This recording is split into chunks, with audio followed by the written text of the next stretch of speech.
Olá, está começando o Informativo Eleições 2018. O desembargador Glauber Rego tomou posse como presidente do Tribunal Regional Eleitoral do Rio Grande do Norte. Ele comandará a Corte Eleitoral até o ano de 2020.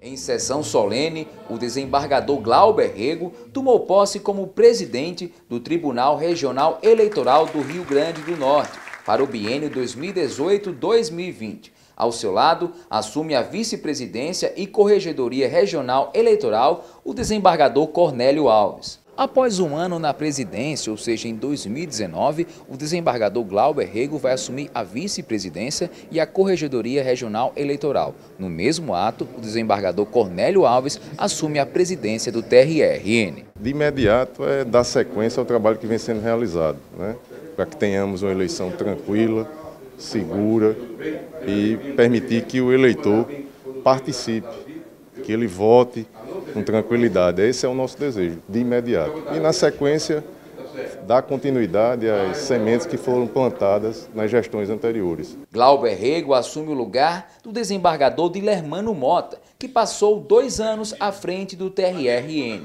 Fala-se muito na sede.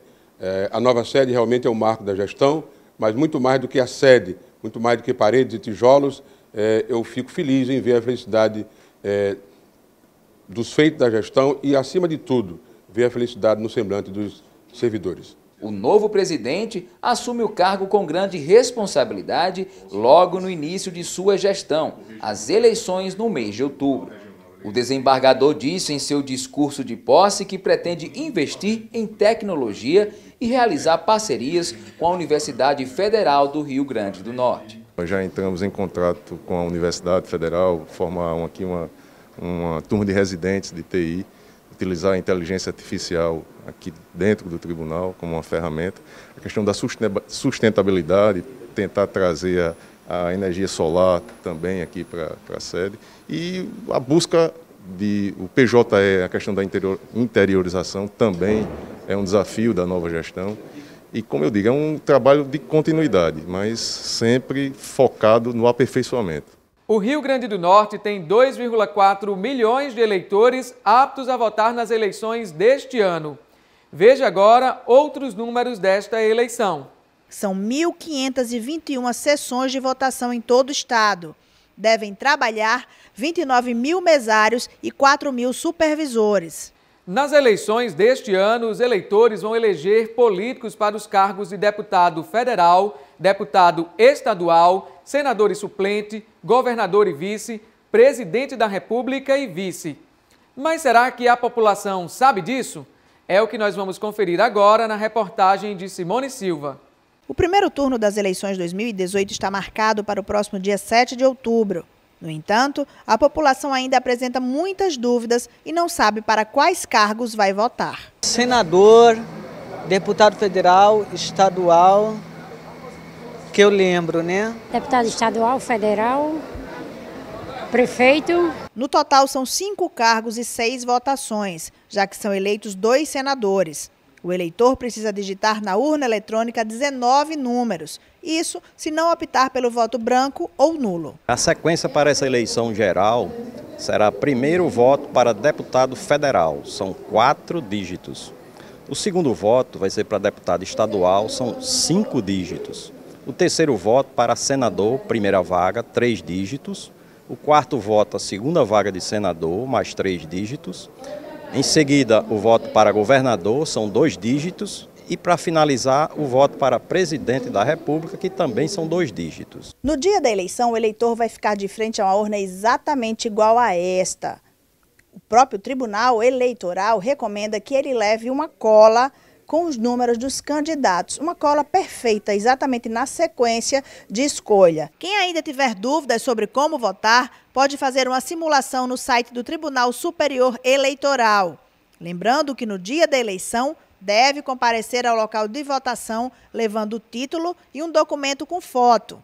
Há ainda a opção do chamado e-título. O e-título é um documento digital, correspondente ao título de eleitor, que ele pode baixar no aplicativo e pode levar esse documento lá no dia da votação, desde que seja baixado do aplicativo e não o simples print da tela. E precisa ter foto no documento para que seja validado. A eleição é a maior demonstração de democracia de um país e pelo menos alguns eleitores estão bem atentos e sabem que representantes escolherão. Presidente da República, senadores, deputado federal, deputado estadual, governadores. Presidente da República, governador, senador, deputado estadual e deputado federal. Aqui no Rio Grande do Norte, 8 políticos disputam o cargo de governador. Veja os nomes. O ex-prefeito de Olho d'Água do Borges, Breno Queiroga. O candidato a vice dele é o delegado de polícia, Sérgio Leocádio. O ex-prefeito de Natal, Carlos Eduardo Alves. O vice é o publicitário Cadu Ciarline. O professor e militante no movimento sindical, Dário Barbosa. A vice dele é a professora Socorro Ribeiro. A senadora da República, Fátima Bezerra. O vice dela é Antenor Roberto, procurador do Estado. O servidor público Freitas Júnior. O vice é o servidor público Flávio Rebouças. Pastor Heró Bezerra. O vice dele é o contador Antônio Bento. O professor universitário Carlos Alberto. A vice dele é a servidora pública federal Cida Dantas. E o atual governador do Estado, Robson Faria, que tem como vice o empresário Tião Couto. A cada eleição surge a mesma dúvida. A maioria dos votos nulos anula a eleição? O Tribunal Regional Eleitoral diz que não anula. Se a maioria votar nulo, esses votos serão descartados e ganhará o candidato com o maior número de votos válidos. Por isso mesmo, a Justiça Eleitoral estimula a participação da população na escolha dos seus representantes. Votando na tecla branco, ele vai estar votando em branco, digitando um número que não seja de nenhum candidato, por exemplo, 00, e confirmando ele está votando nulo. Só que a gente não recomenda que isso seja feito, porque você está abrindo mão de escolher os representantes da sua cidade, né? E as políticas que eles vão implementar têm influência, sim, em cada um de nós eleitores. Você abrir mão de escolher os seus representantes é uma coisa que não é muito cidadã. Nesse período eleitoral, são divulgadas muitas pesquisas de intenção de voto. Nossa reportagem conversou com quem acompanha de perto a política para saber o que eles pensam sobre essas pesquisas e se o início do horário eleitoral pode modificar o cenário já retratado até aqui. Vamos conferir as opiniões. Várias pesquisas eleitorais divulgadas nos últimos dias apontam a direção para onde caminha o eleitor.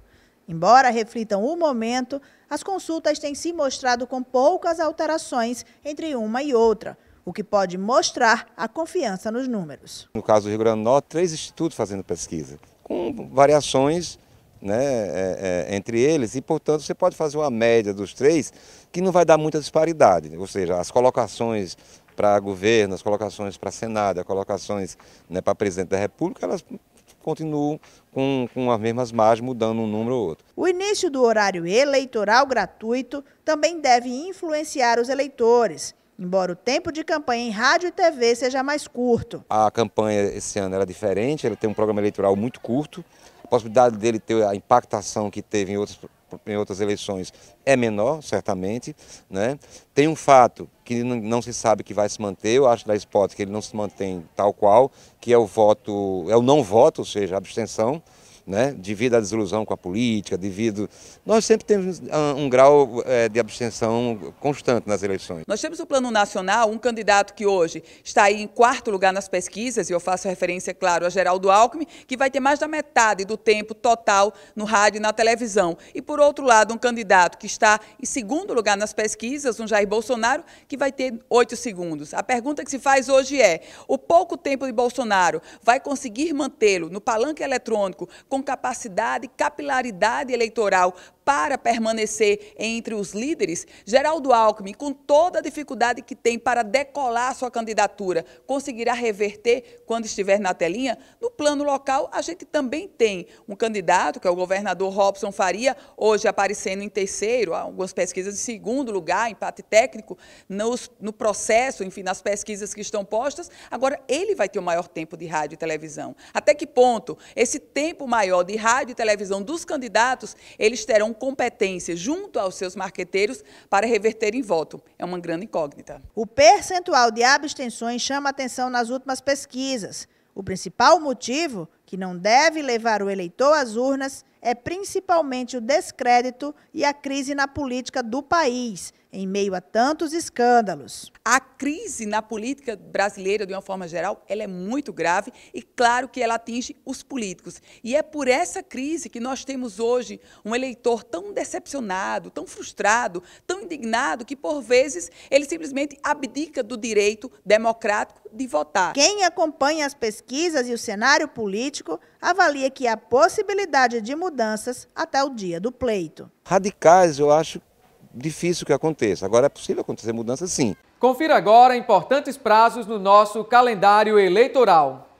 Dia 3 de setembro, segunda-feira, data a partir da qual os eleitores em trânsito, os militares, os agentes de segurança pública e os guardas municipais em serviço, bem como os que solicitaram transferência temporária para as sessões com acessibilidade, poderão consultar os locais de votação escolhidos para votarem no primeiro e no segundo turnos. Também é o último dia para o Tribunal Superior Eleitoral convocar os partidos políticos, as coligações, a Ordem dos Advogados do Brasil, o Ministério Público e as pessoas autorizadas em resolução específica para a cerimônia de assinatura digital e lacração dos sistemas a serem utilizados nas eleições 2018. 7 de setembro, sexta-feira, é o último dia para os órgãos de direção dos partidos políticos preencherem as vagas remanescentes para as eleições proporcionais, observados percentuais mínimo e máximo para as candidaturas de cada sexo, no caso de as convenções para a escolha de candidatos não terem indicado o número máximo previsto. Ainda é o último dia para requisição de veículos e embarcações aos órgãos ou unidades do serviço público para o primeiro e eventual segundo turnos de votação. Dia 7 de setembro também é o último dia para os tribunais regionais eleitorais designarem em sessão pública a Comissão de Auditoria da Votação Eletrônica. Dia 9 de setembro, domingo, é a data a partir da qual os partidos políticos, as coligações e os candidatos deverão enviar à Justiça Eleitoral, por meio do Sistema de Prestação de Contas Eleitorais, o SPCE, a prestação de contas parcial, dela constando o registro da movimentação financeira e ou estimável em dinheiro, ocorrida desde o início da campanha até o dia 8 de setembro do mesmo ano. O Tribunal Regional Eleitoral solicitou o envio de tropas federais para 97 municípios do Rio Grande do Norte durante as eleições deste ano. Mas o Tribunal Superior Eleitoral ainda não decidiu sobre os pedidos e a Secretaria de Segurança do Estado aguarda essa decisão para definir o efetivo militar que vai trabalhar nas eleições deste ano. Uma reunião com a participação do Tribunal Regional Eleitoral e Forças de Segurança discutiu os planos para serem executados no dia do pleito. Só após a definição sobre o envio de tropas federais ao Estado é que será possível saber o efetivo a ser colocado nas ruas. A princípio, a solicitação do TRE é para a segurança dos 1.521 pontos onde estão as urnas eletrônicas. Eles estimam 2 pessoas apenas por cada local de urna para guardar a urna, 2 policiais. Mas a gente sabe que tem locais críticos que não dá para ficar somente 2 policiais, então isso tem que ser planejado. Outra coisa muito importante é que haja uma decisão o quanto antes do TSE dizendo quantos militares virão, porque foram solicitados, 97 municípios solicitaram reforço federal. Então, a vinda em sendo atendido para todos esses 97 nos deixa, a Secretaria de Segurança, com a condição mais tranquila, porque para nós não é só a questão de guardar urnas, da parte do trabalho do TRE. Nós temos todas as cidades para guardar e fazer o nosso trabalho, que também não deixa de acontecer. Os delitos. Saiba agora como denunciar uma propaganda eleitoral irregular. Qualquer pessoa pode denunciar uma propaganda eleitoral irregular. O TRE disponibiliza de vários meios, como o aplicativo Pardal, comunicar o fato ao Ministério Público Federal pelo telefone 3232-3900, comunicar o fato ao juiz ou promotor eleitoral da sua zona eleitoral ou também usar a Ouvidoria Eleitoral do Rio Grande do Norte. pelo e-mail ouvidoria@tre-rn.jus.br ou pelo telefone 3654-5190. Esta edição do Informativo Eleições 2018 fica por aqui. Outras informações você confere ao longo de nossa programação e também no nosso telejornal O Câmara Repórter.